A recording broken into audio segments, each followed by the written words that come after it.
him up.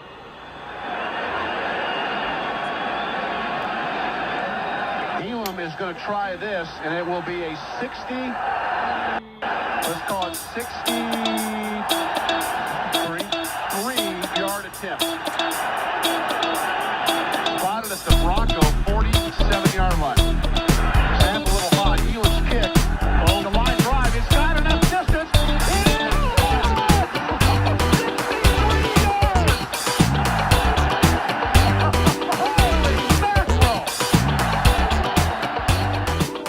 Let's kick it, y'all. Let's kick it like we're on a 9-game win streak. Is that right? Because that's what we are. Yeah, 9 games, man. That's the way in which we're kicking it. We're getting this podcast done today. I'm coming to you live from my basement. Ian's coming to you live from an iPhone, but that is the commitment that we have to putting out this pod. I'm also in a basement. So. Oh man! All right, this is a Oh wait, basement pod. Hold up. Is it 9 or is it 8 straight wins? We had one. We were 1 and 2, and then we've ripped off 9 straight, right? Because now we're 10 and 2. Yeah. You're right. Okay, It's 9. Yep. 9. A huge win. A huge win, Ian. Yeah. Like let's talk about it, man. Yeah. A great showing from anyone who was predicting a not fun game for the most part. What did you see out there? What like when you think back?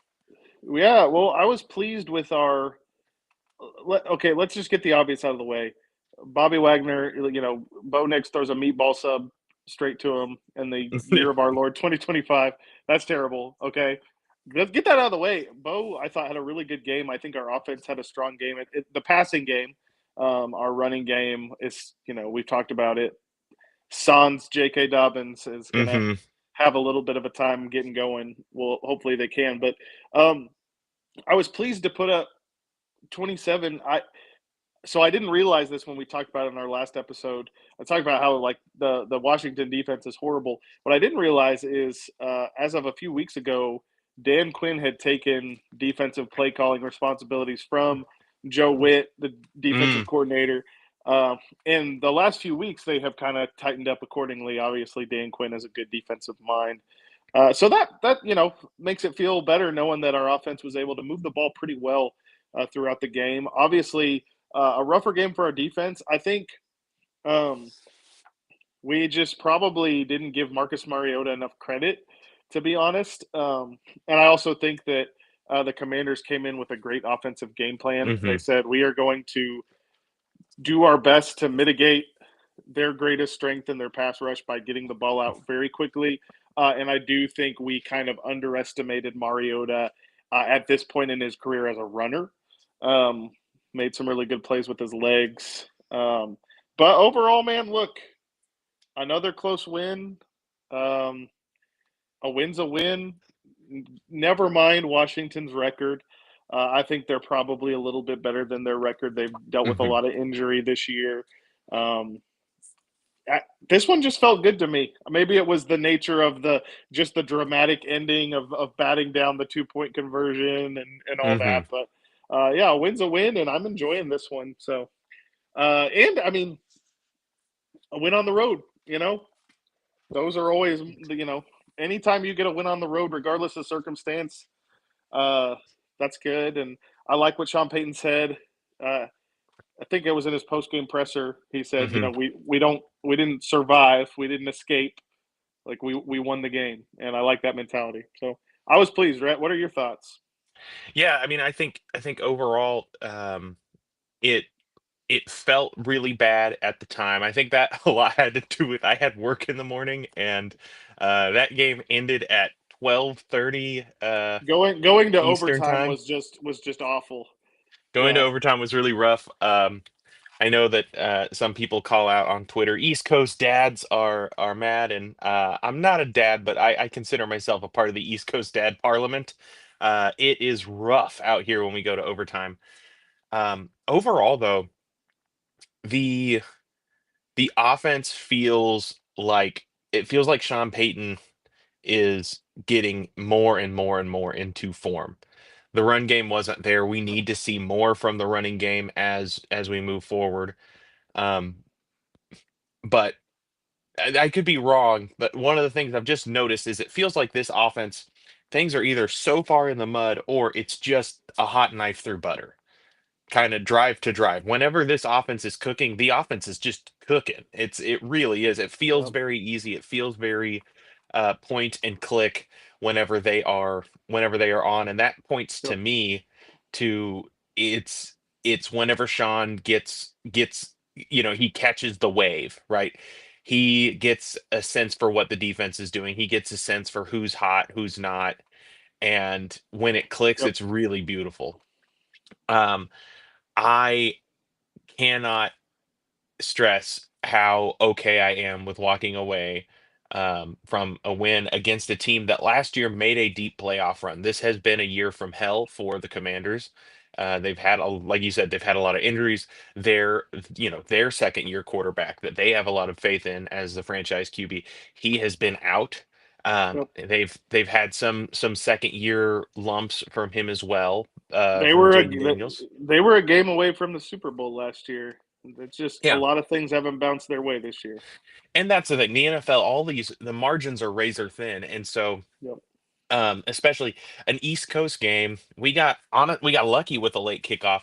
The weather didn't look like a factor on the television, but it was not Yeah. comfortable out there. Yeah. It Totally. was it was a really gross, wet, rainy cold that isn't and uh I want to pose the question and I want to answer it first for me. I'll give my answer and then you can give yours. A lot of discussion is going around of are the Broncos being clutch or is it luck? And I know a number of I've heard this conversation on some national outlets, and it just feels like there's lots of people who strongly believe either side that, oh no, Yeah. the Broncos, this is the fakest 10-2 team that we've ever seen. This is blah. Yeah. There are some numbers that you can put together with their like DVOA or whatever, and saying, hey, their profile isn't great. But for me, it feels it feels like clutch. It feels like Yeah. it feels like the offense is being clutch. It feels like the defense is actually phenomenal all the time throughout the game, start to stop. Like this defense doesn't take the ball away and still absolutely shuts people down, and that's wild. As we get to December and January, I think we're going to see those turnovers come around. Like turnovers are kind of a random stat, and so you're hoping if we haven't had any yet, it feels like we're sitting there at the craps table, being like, "All right, like we're due." And I think that this is exactly how you want to win. I remember when I was much much younger, one of the first years of football I paid attention all the way through was 2006, and the Colts finally put together a Super Bowl champion team. And it Yeah. was the year where their regular season didn't go perfectly. Every other 2004 and 2005, they had run through the league. They were blowing everybody out. Peyton Manning and his offense were they were just unstoppable. And then they got into the mud and the grossness of the playoffs and couldn't come through. And it wasn't until 2006, whenever nothing was going right for them and they had to win a whole bunch of one score games, that they were like finally able to get over the hump. And it feels like more like that than they bring up the 2020 Pittsburgh Steelers or whatever, where it was just Mike Tomlin doing his wizardry. Yeah. This is repeatable. In fact, it's so repeatable that we've repeated it 9 times. I think this is a clutch team, and I think that we've actually been more unlucky than lucky at the moment. And I think that people should be afraid of this team when it starts getting lucky. What do you think? Yeah. I think at some point, like if the perceived lucky thing continues to happen over and over and over again, then at some point you have to acknowledge that there's something more than luck. Now, I do think that there have been moments of luck for this Broncos team this year. While you were talking, the thing in particular that came to my mind that I think is a great example, it's just kind of dumb luck that against the Giants. That dagger play we ran where Bo overthrows the inbreaker to Cortland. It's just kind of luck that Marvin Mims, for whatever reason, on the decoy route, just turns around right there, and it happens. Like that's luck. But there's a lot of other moments where like a key turnover happens. Bo makes a big throw. Somebody steps up. Um, and yeah, I think that every team in any given season has its moments of luck and its moments of, misfortune. Um, but whenever there are, if you're looking at a team and you're like, it seems like they've gotten lucky a lot this year, it's probably because they're actually clutch. So yeah, I hate saying this because it sounds so cliche. Bo Nix, he does have the it factor. He does. Hmm. I don't know, man. I know that's such a hard thing to quantify, but he has it. Um, and Colin Coward said something the other day that I really liked, and that's got to be the most embarrassing thing I've ever said in my life. Uh, yeah, I was like, it's a bummer that you're the person saying this because I actually like it. He made a point about the Broncos and all the talk about how, like, well, this isn't sustainable. This type of winning isn't sustainable. He said, actually, this feels pretty dang sustainable to me. Winning these close one score games over and over again. He said, what doesn't feel sustainable to me is like blowing people out by 3 scores week in and week out. That's the Hmm. type of winning that's not sustainable. But playing a team hard, keeping it close late in the game, like that's actually pretty sustainable. And I like that he said that because that that refrain we've heard all year of this isn't sustainable, I feel like that's just something that certain people have said and everyone else has just willingly latched onto it and adapted it. And it's like we haven't really stopped to think about like, you know, is there actually credence to this? And I think part of the reason people think it's not sustainable is because they're in their minds because they're not Broncos fans. Like they Hmm. don't, which is fair. Like I don't follow, you know, the Houston Texans every single Sunday. Like I don't know the entire scope of their season, but people who don't follow the Broncos week in and week out, I think to them games like the Giants game, Hmm. 33 points in the fourth quarter. In their brains, that's kind of a microcosm of what our season is. And yeah, that type of thing totally isn't sustainable. Yeah, that was a very unique and rare comeback that does not happen every week. But most of our games haven't been that. Most of our games have been like the Texans game, things like that, or the Chiefs game, or like games where it's like, well, it's been close the whole time, and at the end we're able to pull it out, you know. Hmm. And I think that people just have in their minds that we have every week mounted these miraculous comebacks because they keep seeing on Sports Center the stat graphic thing of Bo Yeah. Nix's fourth quarter comebacks. When in reality, it's like, okay, some of those were like again the Texans game or the Jets game or the Chiefs game, where it's like most of them were not 33 points to come back and win in dramatic fashion. Most of them were just, well, yeah, we were behind in the fourth at some point and Bo, led us on that scoring drive that ended up being so it's not as dramatic as people are being led to think. So that's why I think a lot of people are saying, well, the Broncos are lucky and this isn't sustainable. It's because, well, they're actually not paying attention to, they have a misconception of what our season has been. So yeah, that's my thought on Yeah. it. I would say, yeah, we're clutch, man. Broncos are clutch. Yeah, man. I especially um the way that we as people want to hold on to narratives. I feel like we talked about this either on pod or over text recently, but every year we talked about yeah, every year like the Super Bowl ends and everyone goes, of course, the guys that just made it to the Super Bowl are going to be back again. That seems very logical. And Right. by November, that has passed and it's on to Yeah. something. And even with the Chiefs this year, this week on pods, we are still hearing people who are like, "Well, it's the Chiefs. I mean, they're going to figure it out." Right. People saying like, "Well, Yeah. I'm betting this game the Chiefs are going to win because Chiefs Texans." They're like, "We got to take the Chiefs with even Chiefs minus 3.5 because." I mean, I keep telling myself, are the Kansas City Chiefs really going to have a losing record in December? Like, no, they're not. And it's like, well, what if we just accept the facts? What if this is a team that's actually a whole lot more like the 2000 Ravens, than they are like, Right.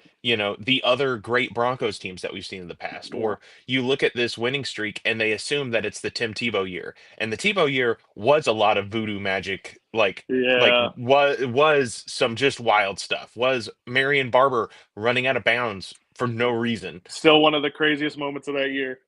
To this You day, know, I'll there will be like every like probably couple of months I'll be like, why the heck did Marion Barber run out of bounds that one yeah, year?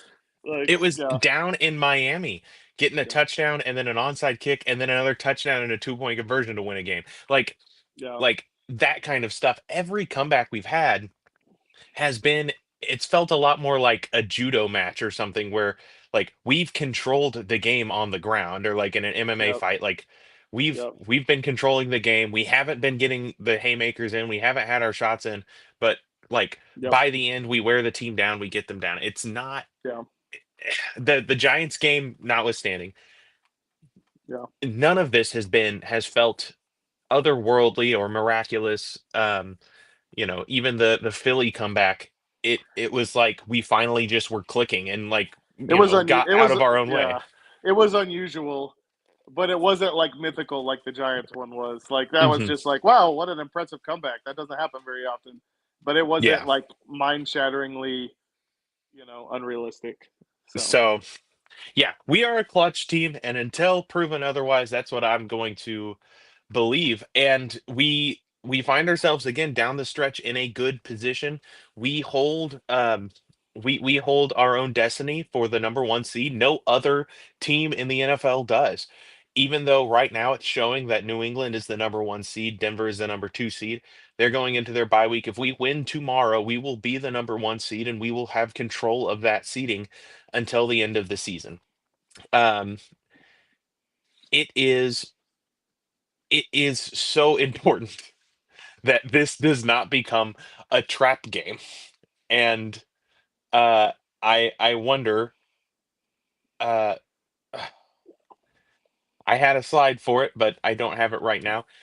I wonder, Ian, on a scale of 1 to 10, where is your concern level that this might be a bit of a trap game coming up? We have the Las Vegas Raiders in Las Vegas tomorrow at 4:05 p.m. Eastern time, and we we need to show up for this game because last time it was maybe the ugliest football game anybody's watched. yeah, my concern level is probably a 4. Um, I feel like I should be responsible and be like, hey, this is anybody's game. But I mean, like it is anybody's game, like any given Sunday, And I know the Raiders. I know it was an absolute rock fight that we had with them a couple weeks ago on Thursday Night Football. But man, I just kind of Hmm. feel like we're going to handle our business. Like I feel like our offense or Bo, at least Bo specifically, has gotten into a bit of a groove since that that game in Denver against Las Vegas. Um, it feels like the Raiders' offensive line is just so bad, man. Uh, I know like there's a little bit of like shakeup now for them because they fired Chip Kelly since we last played them, and so now Greg Olson, who just can't stay away from being the Raiders' offensive coordinator, he's back. He's back in the saddle. I think this is his third stint as the Raiders' offensive coordinator. I don't know, man. I'm just not that concerned about this one. Um, Hmm. would it shock me if they beat us? No, of course it wouldn't shock me. I don't think I ever get shocked when anybody beats anybody. But it just feels like even a couple weeks after that first matchup with them, are we've shifted even more, and there's even more of this mentality of knowing who we are and understanding what we have, that it is to be achieved. Um, and it just feels like we're going to handle business. I don't know. I could end up regretting that. But again, like I feel like our defense is going to be okay. Vance Joseph this week talked about how like their main focus, like we're taking away Brock Bowers, like we're making sure Brock Bowers isn't a factor. Um, yeah, I'm really not concerned about our defense in this one, especially after kind of like getting roughed up a little bit against the Commanders. Um, and then on offense, I just like this could be a game where we maybe our running game finds itself a little bit. Hmm. RJ could, yeah, and listen, RJ, this like against Washington, we didn't really get into this, but like a couple of different holes he had on the O line, and he just bounced it in a way that wasn't ideal, and you're just like, oh man, if you could just like Hmm. the holes are there, like if you can just have the pick the right one, like he has the potential to have a game here in the next few weeks where he just explodes. Um, so I just all this is to say, Rhett, yeah, I'm just not really concerned. I don't know what the latest is on Max Crosby. I know he didn't practice a couple days this week. Um, Pete Carroll today in his presser said Max will play. okay, Max will play, which isn't great for us, but I mean, we got the one of the best O lines in the league, and Yeah. I mean, it, yeah, I'm just not really concerned. I don't know if I should be or not, Rhett. I don't know. What are your thoughts on this game? It feels if this team is who we think they are, if the previous conversation is true that they are a clutch football team, if we really are worthy of our 10-2 record, this is a game that we should go in and handle business. Yeah, This shouldn't be a game that is, I would say, overly stressful. We yeah, we can dominate a game and not get up multiple scores at any point throughout. Like that's it may not look like domination, but we should be able to dominate this game. Um, I would like to even I'm gonna go full homer here, and I wanna cry foul of any defensive slander that we caught from last week of, oh man, like the Marcus Mariota led Commanders put up 26 yeah, points. What their offensive game plan was great. It was quick game. They got it to their running backs, but it was tackling. We did not tackle well. yeah, And that is, to me, I point at the bye week because yeah, every other week this team is tackled well. Um, Coming back in, getting back used to it. The tackling has got to be there, but like if Talanoa Hufanga doesn't miss any tackles, they probably score 13 points sure, total, right? There was, yeah, several drives kept alive, several big plays that were dead to rights, and then, here's 15 extra yards. So we should this game should look like us physically manhandling the Raiders on both sides of the ball. Yes, Max Crosby is there. Max Crosby also did not practice all week, and so he's probably not 100%. This O line has five guys who have all been paid the bag. yeah, We have been we're at Ben Powers, but for this is yeah. supposed to be an elite unit, right? This is Palcho could get a relative bag coming up Yeah, this offseason. someone give Palcho a bag. Let's give Palcho a bag. I want Um, I want us to give Palcho the bag, yeah, man. Keep him. listen. Yeah, let's give him some of that Walmart money, man. That's right. Um, the That's the simple fact of it is that we're now Yeah, into December. It's December football. We're playing a 2-10 football team. We should not have to break down the details of this game to say the Denver Broncos need to walk away with a win. Ipso facto, I believe we're going to win a lot. But like I yeah. think that this And I is This has got to be it. and I wanna bring up one more thing. Um, Patrick Graham, Raiders defensive coordinator. I think the episode before we played them the first time, I think I said something about him. Like Hmm. he's a guy who, for the last several years, I've really admired. I think he's one of the more underrated defensive minds in the league, and he's Hmm. he's he's pretty young and he's. I just want to shout him out because listen, this defense outside of Max Crosby is not that impressive from a personnel standpoint. But I mean, last time we played them, I mean, he definitely got the better of this offense. So I just want to shout him out. Like we're talking about the Raiders right now, like they're a pushover, which like we have reasons to feel that way, but I do want to specify like Patrick Graham. He's a guy that I think I'll put it this way: there's going to be worse defensive coordinators that in this next hiring cycle get Hmm. either head coaching interviews or maybe even head coaching gigs. I'm not talking about Vince Joseph. Vince Joseph's awesome. I think he's the best. But I think Patrick Graham's a guy who, for whatever reason, over the years, he's not really gotten a lot of those interviews, and he should. So yeah, he's great, and we need to be wary of him. But that being said, I just think there's too much of a talent discrepancy. I think Hmm. we know what's at stake, and I think we're going to go handle business tomorrow. So That's the hope.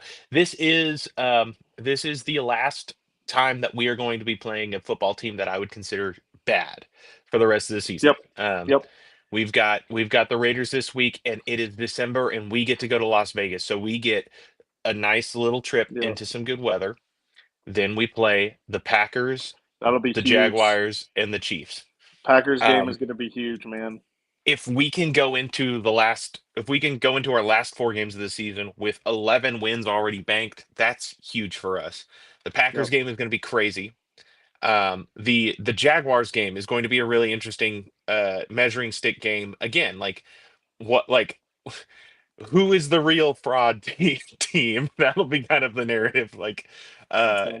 Like the Jacksonville is a team that's succeeding in ways that I'm like, oh yeah, that's way less sustainable than what Denver's doing. And then we get Kansas City and Los Angeles down the stretch to end the season. Um, this we have to win. It's Yeah. nothing's it's not a must win, but like Yeah. this is one that we really have to win. If we don't win this game I guess every time we're Broncos fans, so when you lose a game, all of a sudden we question everything. But Well, um, and also, I mean, if we're able to win tomorrow when we get to 11 wins, it feels like obviously like we still have sky high ambitions. Like we're still wanting to get that one seed. mhm. Like we have high hopes for that. But also, like at the very least, 11 wins, like that's getting you into the playoffs, right? Like I Yes. mean, that's probably you're probably getting in, even if it's just a wild card. Like 11 wins is probably getting you in. Yeah, Uh, uh, you're starting to secure a playoff bid at 11. You're no longer thinking, are we getting into the playoffs? Now you are thinking about and preparing for what we do in the playoffs, which is great because you're going up against four teams that might also be there, or three teams that might be there in Kansas City. Um, and I and want to I want to say something too, Rhett. Yeah, last Sunday the Bills and the Steelers were playing, and I was watching a little bit of that game. And in the first half, the Bills' offense just looked so plain, so hmm uninspired. Um, and I texted you and our friend Monty, shout out Monty, hmm Shout and out Monty. I said, man, I'll tell you what, if we see Buffalo, something to the effect of like, if we see Buffalo in the postseason, I think we're going to run them out of the building. And then I watched like the second half, and they just started running over the Steelers. And I Yeah. was just, and not only that, but also then I watched us on Sunday night get run over by the Commanders, and I was like, all right, never mind, I take No, this back. I Buffalo would might actually like actually, to. Buffalo might actually be the worst matchup for us. Yeah. Uh, so Buffalo's actually who I'm trying to avoid. Would love for them to get themselves out of the 7 seed, please. right, Rooting for the Bills down the stretch. Josh, get yourself up there into the upper half of the bracket, my guy. Um, no, but it is interesting. God, Buffalo, yeah, they ran inside zone like 29 times, yeah, and they had two yeah, backup tackles in, and they ran for 250 yards. yeah. We're They gonna have a tough time with Buffalo. So But that's all right. Is there any other teams in the AFC playoff field right now that you're like that's a bad matchup? I can't think of any that I'm like, I wouldn't say there's any that I'm scared of. I mean, "Hmm, if we play, you know, if we ran into the Chiefs or the Chargers, it'd be like, well, that's our third time playing them, and yeah." I don't like that. But I mean, you know, uh, yeah, no, I I don't. used to be really afraid of the Ravens. This year though, Lamar's not physically right, Yeah, and it, yeah, it really changes the complexion for them. agreed. What that offense looks like, where I'm less afraid. And also Derrick Henry is only crazy effective if he's able to build up a head of steam. And with our style of defensive front, I don't know if he would ever be able to really get a head of steam going before he's getting contacted or messed with by a linebacker showing up. So Yeah, we've always done really well against Derrick Henry, like this iteration of our defense. So I'm not I'm not 100% sure what yeah, w- if there's anyone else that I am super afraid of. The yeah, because Indianapolis, I feel like, gave us their very best punch and beat us Yeah, on a technicality, I'm and it was not. a very close game. I ain't worried about Indy. Yeah, I'm not worried about them. I the Patriots, I that's just the don't know. You that's just that's don't the one know I yet. want. I Yeah, want that. I want the Broncos Patriots AFC Championship. I think the NFL that'd be. fans deserve that one. I feel like our fan bases have been chirping, and so Hmm. it just feels like, come on, like it's only right that we get this. Like I feel like Dan Campbell, sorry, thinking of the wrong meat head coach. Mike Vrabel versus Sean Payton is a fun coaching matchup. You've got two of the quarterbacks from the 2024 class who have both found success. Like, It's who we drafted versus who both of us wanted Denver to find a way to draft. yeah, so that's the one. That's the AFC Championship matchup I want right there. Yeah, I want Denver, New England. I'd love to see Drake May against his Broncos defense, Yeah, because he seems to be football Jesus this year. Like, he's awesome. it's concerningly coming together for him, in a way that I don't like. I really wish. What I can't take is I work in a middle school in New England territory, and everyone that I know is either a middle school kid who's chirping at me all the time about New England and how they're going to beat Denver in the playoffs, or it is a fellow teacher who knows I like football and says things like, "Oh, well, isn't it great this year? Us New England fans and Denver fans, our teams have been so bad for so long, and now it's good that they're good again." And I'm like, "Shut up! You shut up! You've only been bad for like 3 years. Get over Yeah. it." So. I'm I would love a Denver New England AFC Championship game. I have no idea how it would go. It's really hard to, like, both sides. I don't know even what that matchup would super look like. New England hasn't played a whole bunch of really difficult opponents. They haven't really been pushed to be made uncomfortable yet. I I also don't believe that, like, I don't know, if anyone's gonna beat this defense, it's gonna be a quarterback that can absolutely put it where he wants it, Yeah. at any time, and Drake May's on a roll like that. So it'd be an interesting thing. I just don't want Buffalo. I don't want Buffalo right now. Yeah, yeah, they're built to I beat a team like us. yeah, I don't want to see them roll around. Ian, give me a score prediction for Las Vegas. Let me pull up our predictions from last week versus the Commanders. Ian, you predicted a 27-13 win, so you got our total right. Um, They just scored twice as many points as you predicted. The Commanders did. I Yep. predicted a 23-9 win. Um, I'm not even going to do the math. I think that you won that week. So, you have cemented your lead. You're now up 10-2 on the season long game. Luckily, there's no punishment for the loser. We did not agree upon Hmm. anything. Ian, what is your score prediction for week 13? I'll go 24-10. I think it's one of those ones where like we could go into halftime and we're up 14-10 and people are kind of like, "Oh, this is weird." Like it's a little closer than I thought it would be, and then like the second half we kind of just like the defense just shuts it down, and you know, we put a few more points on the board and we cruise to a win. So, Um, All right, Ian, who do you think? Give me an offensive player to look for. Who's going to have a good game? yeah, okay. Well, I mean,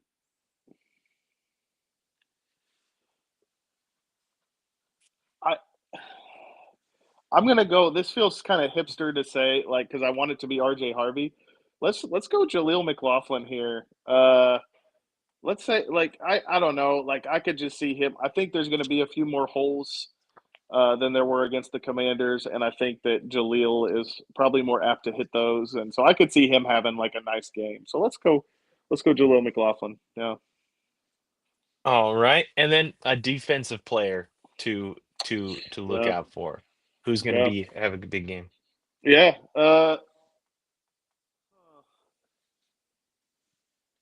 Let's do this one's way harder than the offensive one because like you could.